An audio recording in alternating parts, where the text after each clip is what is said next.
से TV producer film producer Ekta Kapoor और उनकी मां शोभा कपूर के खिलाफ मुंबई में पॉक्सो एक्ट के तहत केस दर्ज किया गया है। बड़ी खबर आपको बता रहे हैं और आपको बता दें कि ये case OTT platform alt Balaji की वेब सीरीज गंदी बात के सीजन 6 से जुड़ा हुआ है। एकता और उनकी मां पर आरोप है कि उन्होंने इस वेब सीरीज में नाबालिग लड़कियों के आपत्तिजनक सीन्स फिल्माए थे।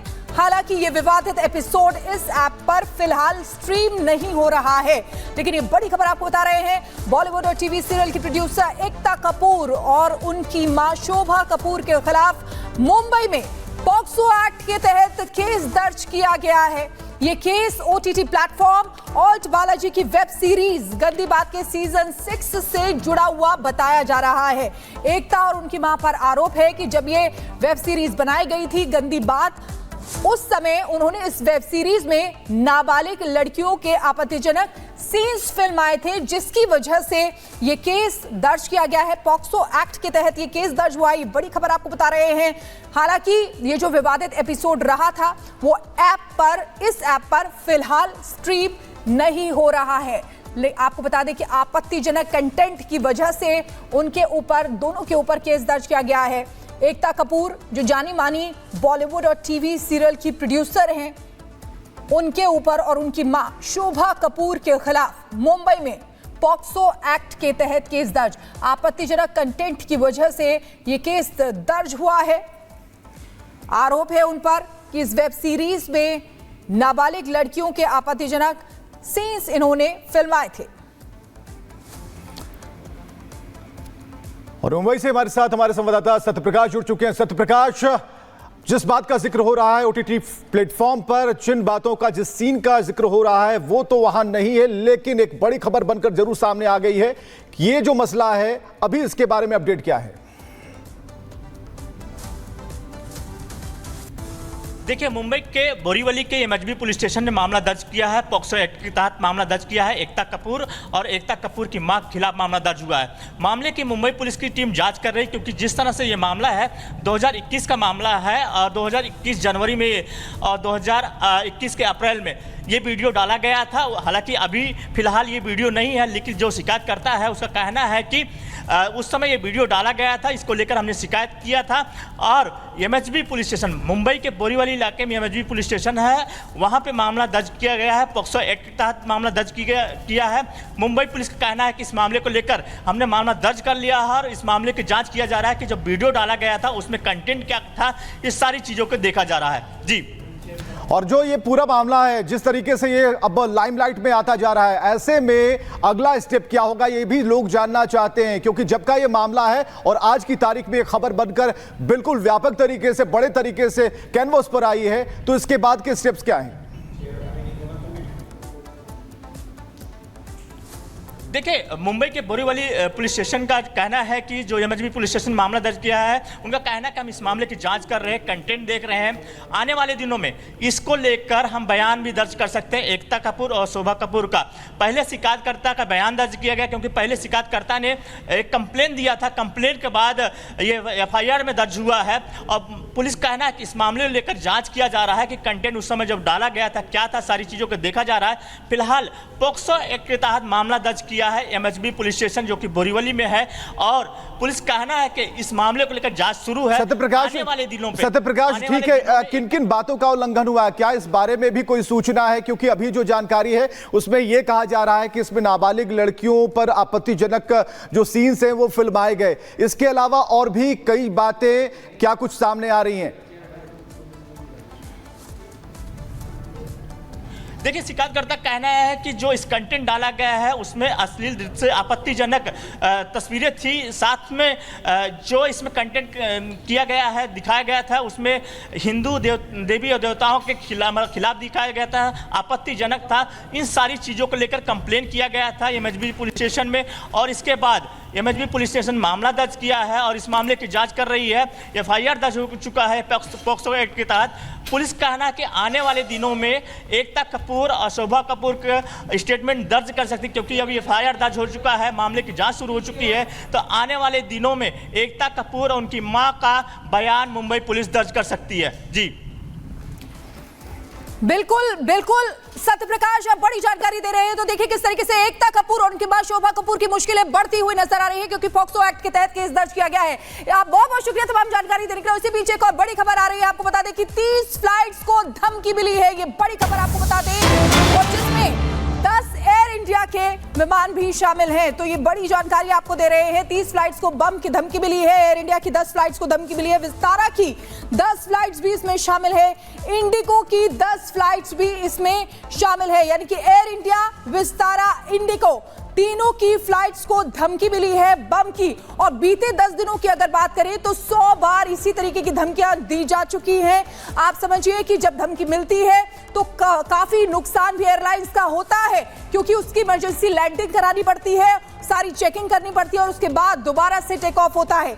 और इसीलिए देखिए 30 फ्लाइट्स को बम से उड़ाने की धमकी दी गई है एक बार फिर से, जिसमें एयर इंडिया की 10 फ्लाइट्स शामिल है, विस्तारा की 10 फ्लाइट्स शामिल है, इंडिगो की 10 फ्लाइट्स भी शामिल हैं। तो देखिए किस तरीके से ये फर्जी धमकी आखिर क्यों दी जा रही है। क्या ये इंटरनेशनल साजिश का हिस्सा है? ये कई ऐसे सवाल हैं जो इस समय उठ रहे हैं। एक बार फिर से ये धमकी दी गई है इन फ्लाइट्स को, जिसमें 30 फ्लाइट्स शामिल हैं। बाकायदा फ्लाइट्स का नंबर और कौन सी फ्लाइट है इस बात का जिक्र भी उसमें किया जाता है।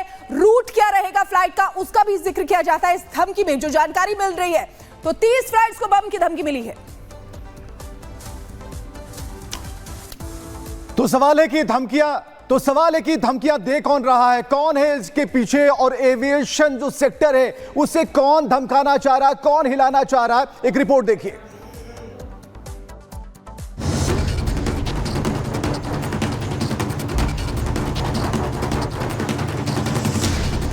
क्या भारतीय एविएशन इंडस्ट्री के खिलाफ हो रही है साजिश?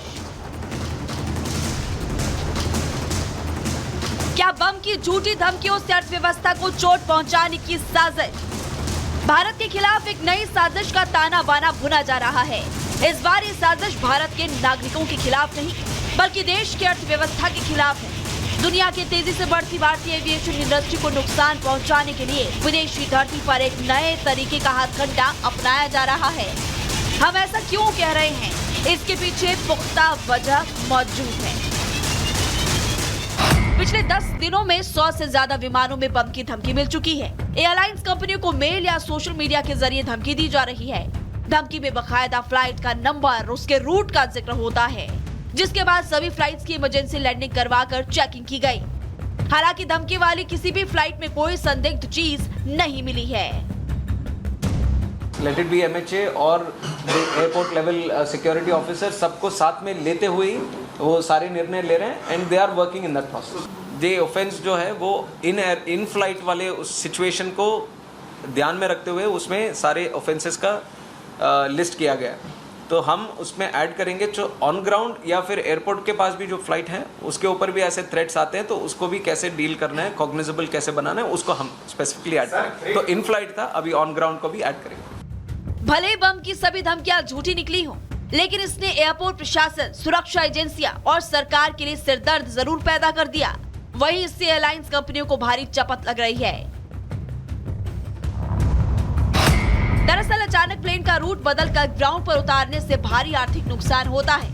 प्लेन की चेकिंग, सामान की जांच, रूट डायवर्ट का अतिरिक्त खर्च आता है। यात्रियों को होटल में ठहराने और उन्हें मंजिल तक पहुंचाने के लिए व्यवस्था तक करनी पड़ती है। दावा किया जा रहा है कि पिछले कुछ दिनों से लगातार मिल रही बम की फर्जी धमकियां मिलने से एयरलाइंस कंपनियों को 200 करोड़ तक का नुकसान हो चुका है। ये सारा खर्चा एविएशन इंडस्ट्री को चोट कर रहा है। इस पूरी साजिश का ताना बाना विदेशी धरती से रचा जा रहा है। सूत्रों के हवाले से खबर है कि इस पूरी साजिश के पीछे विदेश में छिपे दुश्मनों का हाथ हो सकता है। बम की अधिकतर धमकियां कनाडा, अमेरिका, यूरोप के देशों से भेजी गई है। फर्जी VPN बनाकर उनसे भारतीय एविएशन कंपनियों को धमकी दी जा रही है। We have come to the conclusion that there are two areas that we can explore. One is the amendment in aircraft security rules. Aircraft security rules is something which deals with the security aspect when it comes to within the aircraft. How do we deal with the security issues, concerns, and there is a strict rules that have been laid out. And we have seen that if you can do a little amendment there, it can specifically strengthen the cause which we are fighting for right now. So one of the idea that we want to propagate by changing these rules is, once we catch hold of the perpetrator who is behind this, we want to put them in the no-fly list. इस तरह की फर्जी धमकियों से airlines company और खुफिया एजेंसियां दोनों परेशान हैं। जाहिर सी बात है कि इस पूरी साजिश का मकसद भारतीय अर्थव्यवस्था को चोट पहुंचाना है। दूसरी तरफ सरकार भी इस तरह के बढ़ते मामलों से निपटने के लिए कड़े कदम उठाने का मन बना चुकी है। हॉक्स कॉल जैसे अपराधों के लिए वर्तमान कानूनों को और सख्त किया जा रहा है। फर्जी कॉल करने वालों को नो फ्लाइंग लिस्ट में डाला जा रहा है। वहीं भारी जुर्माने का भी प्रावधान इस दौरान किया जा रहा है। सूत्रों का दावा है कि इस तरह के साजिश रचने वालों पर कड़ा एक्शन देने के लिए केंद्र सरकार कमर कस चुकी है, जिसका असर जल्द दिखना शुरू हो जाएगा। Bureau report, Republic Bharat.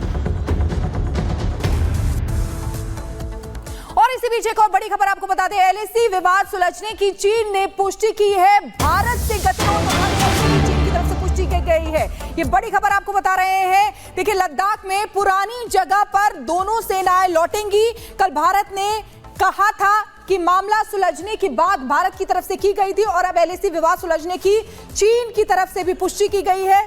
चीन ने भारत से गतिरोध खत्म होने की पुष्टि की है। लद्दाख में पुरानी जगह पर लौटेंगी दोनों ही सेनाएं। और आपको बता दें, भारत और चीन ने एलएसी पर 2020 से पहले की स्थिति बहाल करने पर सहमति जताई। 2020 की गलवान झड़प के बाद से तनावपूर्ण दोनों के संबंध रहे थे और ये एक उस दिशा में महत्वपूर्ण कदम है। दोनों के संबंधों के लिए ये महत्वपूर्ण कदम है। और चलिए, सबसे अहम तस्वीर अब हम आपको दिखाने जा रहे हैं। और यह तस्वीर देखिए, जहां पर सभी लोग बाहें फैलाकर प्रधानमंत्री नरेंद्र मोदी का स्वागत कर रहे हैं। सबसे पहले सबसे अहम तस्वीर आप देख पा रहे हैं और ये रिपब्लिक भारत पर आप देख पा रहे हैं। और देखिए, भारत का झंडा सभी के हाथों में और झंडा लहराता हुआ, उत्साह वर्धन करता हुआ सभी लोग उत्साहित हैं। और प्रधानमंत्री से बातचीत हो रही है। आप समझिए, लोग बात कर रहे हैं, इंटरेक्ट कर रहे हैं। जो रूस के लोग हैं, जो धार्मिक भावनाओं को अलग अंदाज में देखते हैं, भारत को एक अलग नजरिए से देखते हैं, और प्रधानमंत्री नरेंद्र मोदी को उन सभी पॉजिटिव एंगल से देखने के बाद